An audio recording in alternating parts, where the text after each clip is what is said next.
things that are bubbling, things that are moving, things that are discussed on the move. Yankee Doodle Dandy, what's going on over here? Oh, love it. I just had a little meeting with David Braun. Open the portal. Barrett and David. OTP. So good. So super advanced. Such a great team up. They're just so fun to work with. Such good communicators. Barrett is so talented. Sleagle? I always forget how to pronounce his last name. He's so talented. He did a lot of the soundtracks for some of Kangman's films. And he does like soundscapes. He doesn't just make music. And every time I see something that he's worked on, I remark on, like, wow, that sounded amazing. And it's because he just rocks it. And then David, oh my God. I mean, David's directed me a bunch over the years. And so we have a shorthand now. Sorry, I'm driving over some bumps. Bumps in the road, oh bumps. And so it's really great communicating with him because we don't have to futz around with any,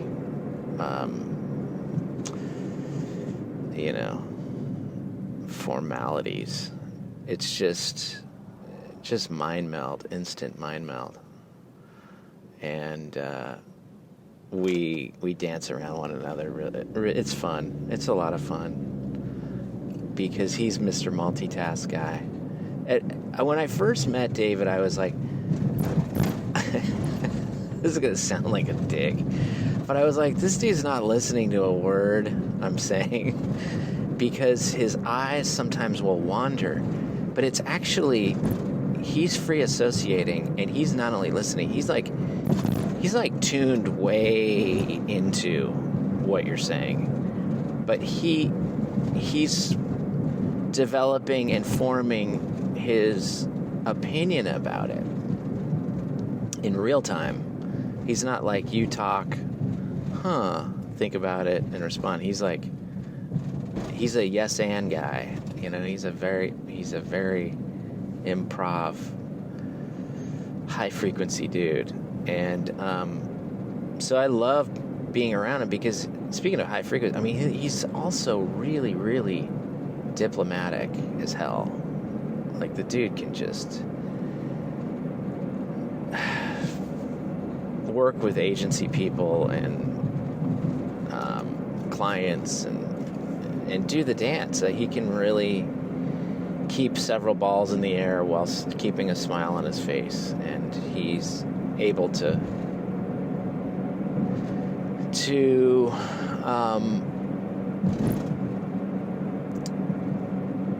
what do they call that? Kind of just keep everybody's confidence high, And if things start to slip, he is a really great communicator.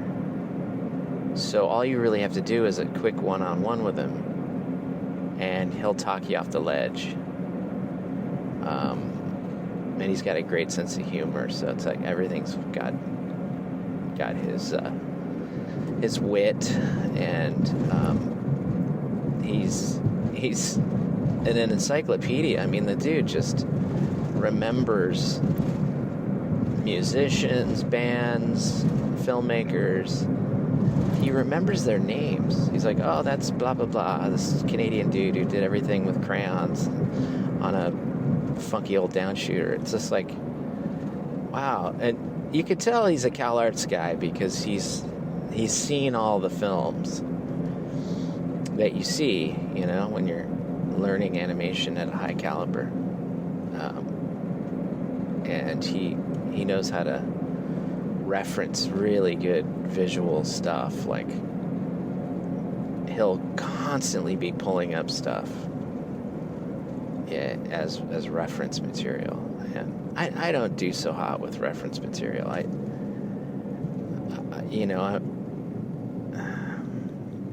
I got something in my head, and I'm not looking for it out there. Oftentimes, I'm looking for it even deeper in my own head. I'm like, okay, so that's the gestalt, that's the motif, that's the overall vibe. What would pump this up? And so for me, it's delving even harder into it. So we had this meeting, and it was a lot of fun. It was he's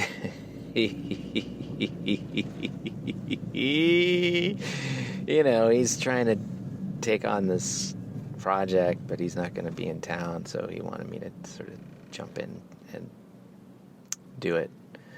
And I'm super game. I can't discuss the detail. No, it's a pretty well-known artist, musician, very well-known.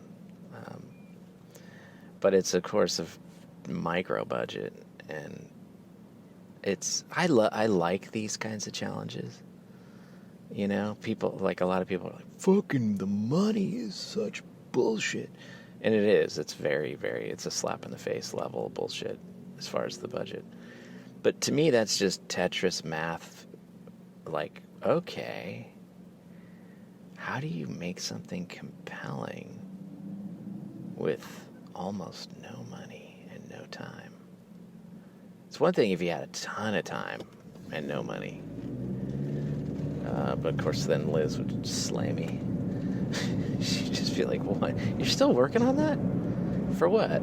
$5 a day?" So I'm kind of glad it's a quick schedule. It's a smallish amount of money. So I'm just gonna work as smart and elegant and simple as possible. But of course, my imagination thinks in giant budgets. It's always motion control. In my imagination, the camera is always moving. And the light is always moving. One of my favorite films of all time is Blade Runner, because the light is always... I dare you to find a shot in that movie where the light's not doing something. Like a fan blade is interrupting the light, or lasers are coming into the room, or some fucking smoke is moving through light, or some Cucaloris is slightly vibrating. It's just the light in that film is just such a character. It's a constantly, and I love that. That's the kind of light I like. I like moody light that gives atmosphere and a sense of impending whatever, whether it's nostalgia or some noir, like, foreshadowing, like, oh god, this character's gonna fucking die. Look at that light. You can tell. The light wouldn't be doing that unless the fucking character's gonna die. Shit. I love that shit. But we'll see. We'll see what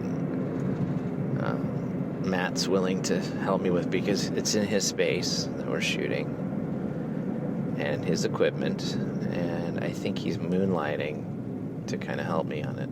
So it'll be like when he gets back from a 12-hour day, what can I squeeze out of Matt? I'll set something up and he'll be like, oh, try this.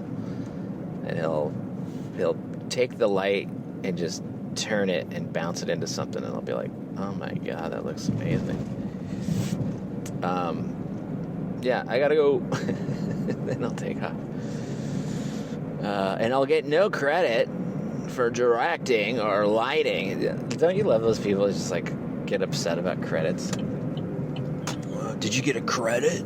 It's like, no, I didn't want a credit. Because, first of all, I've never met anybody that's been like, yeah, do you have a credit? I don't see a credit. Like, did you read the credits on that commercial? No, there are none, dickweed. Oh, you watch a commercial and then pull up your IMDb and, oh, he only set dressed on this. I was going to say he was a director. Well, did you happen to know, between set dressing, the director was out of town. I actually set it all up and directed the animator, and so these titles don't mean shit, asshole. No, I think it's going to be, on small crews, everybody does everything. It's essentially just me and Matt. Dude, that's the best crew ever. Crushing. That's the Crush Fresh crew. I mean, when I was working with Matt Hazelrig on Fred, I was like, dude, can we just get clients to give you and me money to make really cool shit just by ourselves? Because you're kind of, but then you realize, like, how limited you are as an artist and how talented this community is.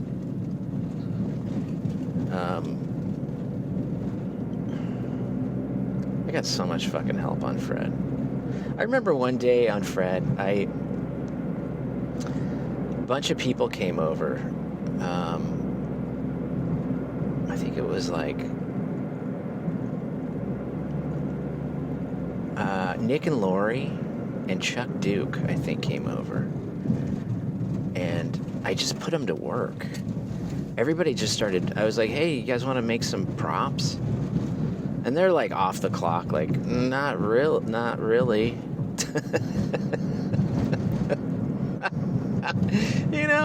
Fucking gifted, badass, over the top, talented artists. Hey, can I hand you this hot glue gun, a bunch of fabric, and you can just make costumes? But, you ply them with a little shot of whiskey and a bong rip or something, and suddenly everyone's like, shh, give me the glue gun. I'm gonna make a weirdo fucking teddy bear outfit. And there's like this little like batch of clothes, at the very far end of the stage, the backstage, underneath the stairs. There's a little like clothing rack, and that was, I think it was Nick, Lori, and Chuck, from what I remember. God damn, it was a long time ago. And I just had a bunch of weird, trippy fabrics and a hot glue gun. And they just started, like, with scissors, just started cutting stuff out. And, hey, check this one out. And making hangers, like little... And that was, like, what I used. That was what I used for the film. It was just like a little stoner project.